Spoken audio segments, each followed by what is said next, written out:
Alright guys, a quick one. Here, I'll detail how to get QR code for Wi-Fi on Android. So if your Android phone is connected to Wi-Fi and you want to convert the Wi-Fi name and password to a QR code, then here's a video for you. So if at the end of this you found this offer informative, please don't forget to like and then subscribe. Now to get QR code for Wi-Fi on your Android phone, all you need to do is go ahead and open the settings app, then click on connections. Make sure your phone is connected to the Wi-Fi.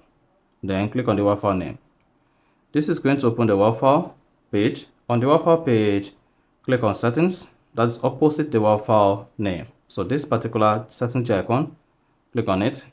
Then you should see the Wi-Fi information. On the Wi-Fi information page, locate the bottom right and click on QR code.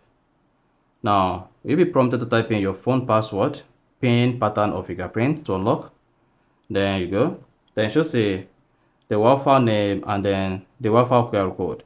Scan this QR code on another device to connect to this Wi-Fi without entering the password. So you can now go ahead, save as image or share with your friends and family. You see that? So that is exactly how to get QR code for Wi-Fi on Android. So if you found this offer informative, please don't forget to like and then subscribe.